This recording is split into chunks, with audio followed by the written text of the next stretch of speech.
आपल्या देशामध्ये 2025ला दोन निवडणुका होणार आहेत, दिल्ली आणि बिहार.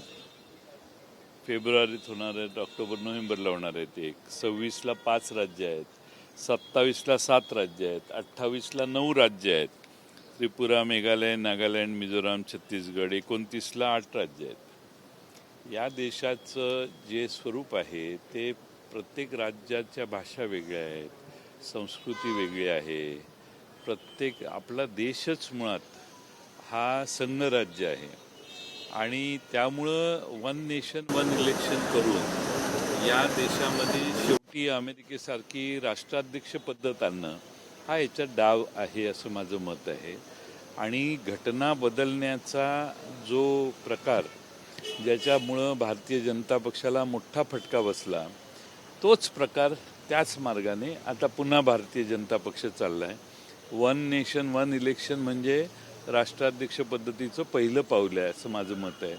आणि राष्ट्राध्यक्ष पद्धत करून ही पंतप्रधान आणि डेमोक्रॅटिक सेटअप जो देशात डॉक्टर बाबासाहेब आंबेडकरांनी तयार केलेला आहे तो डेमोक्रॅटिक सेटअप हा कसा समूळ मोडून काढायचा त्याचं हे पहिलं पाऊल आहे.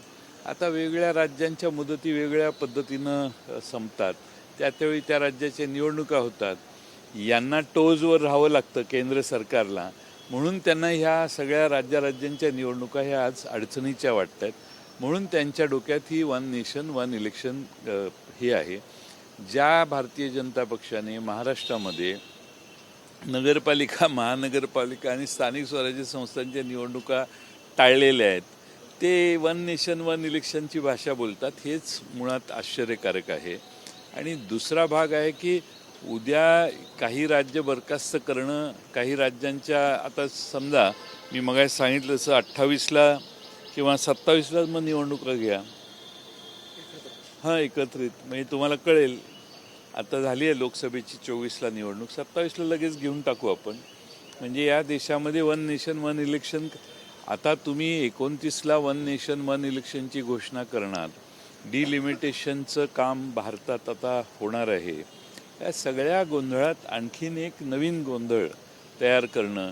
अहो जो देश 7 स्टेजेसमध्ये 7 टप्प्यामध्ये निवडणुका कंडक्ट करतो त्यांना one nation one election conduct करणं शक्य आहे का?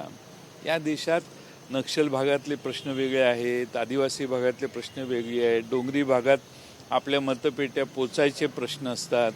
अशा असंख्य संकटं या यंत्रणेलाही तोंड द्यावी लागतात.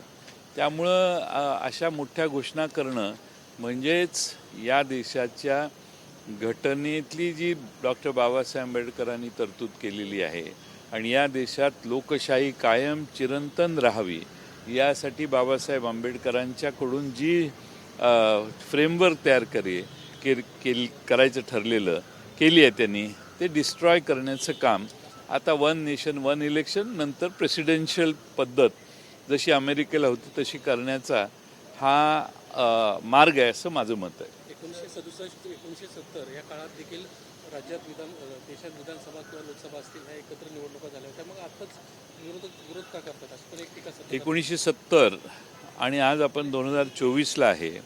परिस्थिती देशातली बरीच बदललेली आहे आणि 70 साली एकत्रित निवडणुका झाल्या, त्यानंतर निवडणुका झाल्या, तरी या देशात कोणाचीच अट नाही. काही राज्यांच्या मुदतपूर्व तुम्ही निवडणुका रद्द करायच्या. त्या राज्यांनी निवडून आलेल्या राज्यांनी 5 वर्ष राज्य करायच्या ऐवजी त्यांचं कर्टेल करणं आणि काहींचं वाढवणं असाच प्रकार तुम्हाला याद करावा लागणार आहे. त्यामुळं मला त्यावेळच्या निवडणुका एका दिवशी लोकसभेलाही मतदान व्हायचं आणि विधानसभेलाही व्हायचं. आता सातारला मध्ये पोटनिवडणूक झाली तर लोकसभा आणि विधानसभा एकत्रित झाली. त्यामुळं होऊ शकत नाही असं नाही, पण भारतीय जनता पक्ष आणि सत्तारूढ लोकांचा मार्ग, मी तुम्हाला त्यांची दिशा काय सांगतोय. यांना अमेरिकेसारखी राष्ट्राध्यक्ष पद्धत आणायची आहे आणि त्याचं पहिलं पाऊल म्हणून वन नेशन वन इलेक्शन हा प्रकार सुरू केलेला आहे असं मला वाटतं.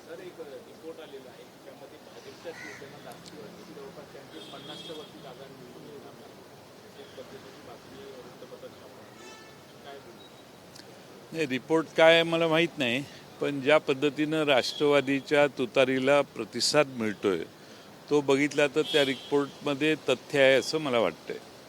महाविकास आघाडीच्या सध्या बैठका चालू आहेत. जागा वाटपांचा अंतिम निर्णय कधीपर्यंत होईल आणि आपली वरिष्ठांची एकत्रित बैठक पार पडली? मी आजही कुठंतरी वाचलं की काँग्रेसने एवढ्या घ्यायच्या, शिवसेनेने एवढ्या घ्यायच्या, आम्ही एवढ्या घ्यायच्या, असं कोणताही फॉर्म्युला ठरलेला नाही. प्रत्येक जागेची मेरिटप्रमाणे आम्ही चर्चा करतोय. बातम्या बाहेर काहीही आल्या तरी विभागवाईज आम्ही चर्चा करतोय. आता परत उद्या काँग्रेस, शिवसेना आणि राष्ट्रवादी आम्ही तिघंही एकत्रित बसणार आहोत. आज काँग्रेसच्या नेत्यांना मीरा भाईंदरला काहीतरी कार्यक्रम आहे म्हणून ते आज त्यांनी नको म्हणून विनंती केली. त्यामुळे आता उद्या ती चर्चा होईल.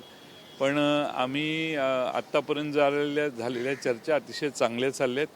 पुढच्याही चर्चा उत्तम होतील असा मला विश्वास आहे. लोकसभेच्या निवडणुकीमध्ये बारामतीमध्ये पराभव झाल्यानंतर अजित पवारांनी खंत व्यक्त केली आहे की न सांगता लोकांची कामं केलेली योग्य नाही, लोकांना त्याची किंमत उरत नाही, अशा पद्धतीची खंत व्यक्त केली. कारण की लोकसभेच्या निवडणुकीमध्ये सातत्याने अजित पवार यांनी मी बारामतीमध्ये काय विकास कामं केली यांचा पाढा वाचलेला होता, परंतु त्या विकास कामांचा लोकांना कोणताच प्रभाव पडत नाही अशी खंत व्यक्त केली.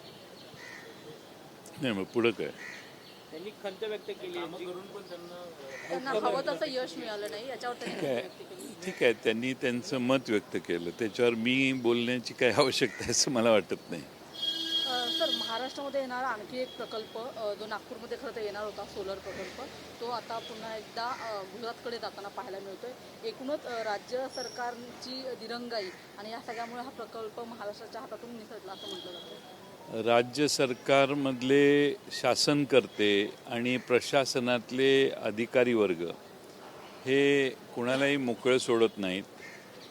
सगळ्यांना पिळून काढण्याशिवाय कशालाही परवानगी द्यायची नाही अशी आता पद्धत महाराष्ट्रात सुरू झालेली आहे. आणि त्यामुळं लोक येतात, वाट बघतात आणि मग दुसऱ्या राज्यात निघून जातात. आता तो जर प्रकल्प गुजरातमध्ये गेला असेल तर तो गेलाच, कारण आपल्या महाराष्ट्राच्या नेतृत्वाची गुजरातमध्ये जाणाऱ्या प्रकल्पाचा शर्ट धरून परत त्याला मागं ओढून आणायची ताकद नाही आहे. ईश्वर बाळबुद्धींच्या रूपानं आणखी पुन्हा एक चेहरा अजित पवारांकडे असणार आपल्याकडे येतोय.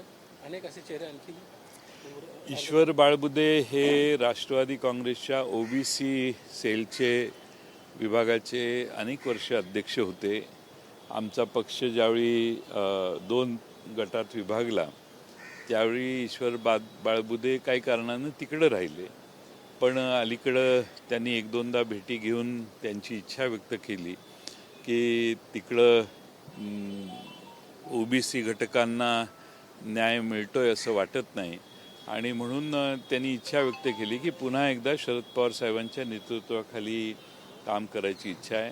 शेवटी ते अनेक वर्ष जुने आमचे कार्यकर्ते होते, त्यांना आम्ही कोणतं मंत्रिपद, आमदारकी कधीच दिलेली नाही. त्यामुळं ते पक्षाचे पवारसाहेबांच्याशी एकनिष्ठ असणारे नेते आहेत. ते परत येत आहेत, आम्ही त्यांचं स्वागत करू. ते एकटेच येत नाहीत, त्यांच्याबरोबर बरीच लोक महाराष्ट्रातल्या वेगवेगळ्या भागातली ओबीसी सेलमध्ये कार्यरत त्या बाजूला असणारे बरेच लोक आमच्या पक्षात येत आहेत. सध्या राज्यात तिसऱ्या आघाडीच्या निर्मितीचा प्रयत्न जो आहे तो छोट्या छोट्या पक्षांकडनं केला जातो. त्यामध्ये बच्चू कडू असेल, संभाजीराजे असतील, राजरत्न आंबेडकर असतील, इतर काही पक्षातली लोक एकत्रित येतात. बच्चू कडूंनी त्यांची आज पुण्यात बैठक होते या सगळ्या पक्षांची. बच्चू कडू म्हणतात की सहजासहजी यंदा फुकटची सत्ता कोणाला मिळणार नाही, महायुतीला असू द्या किंवा महाविकास आघाडीला. नाही, असं आहे की बच्चू कडू असोत किंवा कुणी असोत त्यांनी महाविकास आघाडीत यावं असंच आमची त्यांना सूचना राहील. शेवटी भारतीय जनता पक्ष, एकनाथ शिंदेंची शिवसेना आणि राष्ट्रवादी काँग्रेस यांच्या विरोधी महाराष्ट्रामध्ये एक आघाडी आम्ही तयार केलेली आहे.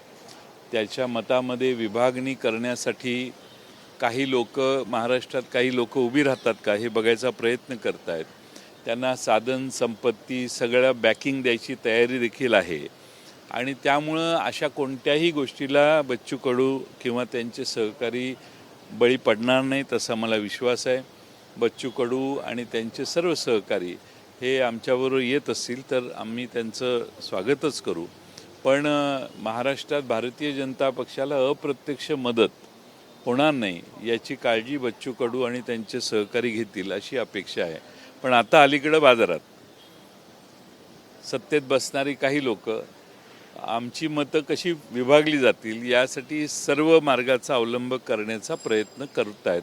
त्याची फिलर्सची आमच्याकडे माहिती आमच्याकडे येते आणि प्रत्येकाला पाहिजे ते देतो पण तू उभा राहा असं सांगण्याचा कार्यक्रम सध्या चालू झालेला आहे. जरांगेंना आणि प्रकाश आंबेडकरांना देखील ते सोबत घेणारे सोबत येतील. मला माहीत नाही, मी त्यांच्या तिसऱ्या आघाडीबद्दल नाही बोलत, पण मी माझं फीडिंग सांगतोय. तिसऱ्या आघाडी त्यांनी सगळ्यांनी विशेषतः बच्चू कडूंनी आमच्याबरोबर येणं हे आम्हाला त्यांची काही अडचण नाही. बाकीच्यांच्याबद्दल मला माहीत नाही त्यांची काय भूमिका आहे.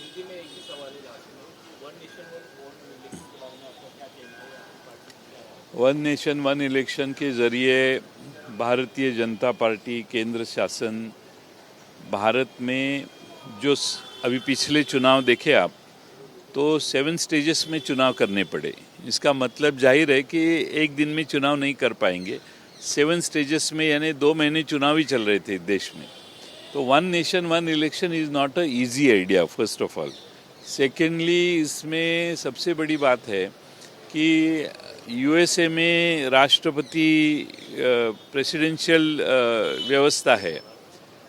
मुझे लगता है वन नेशन वन इलेक्शन के ज़रिए भाजपा इस देश में प्रेसिडेंशियल टाइप का रूल यानी प्रेसिडेंशियल टाइप की इलेक्शन जो अमेरिका में आज है वैसी सिस्टम भारत में निर्माण करने की कोशिश कर रहे हैं.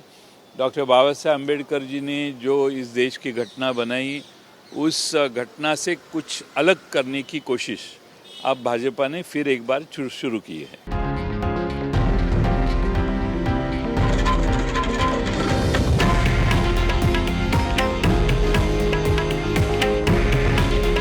हे आहे देशातील नंबर 1 न्यूज नेटवर्क आणि आपण पाहत आहात TV9 मराठी. काळजी तुमची, हित महाराष्ट्राचं.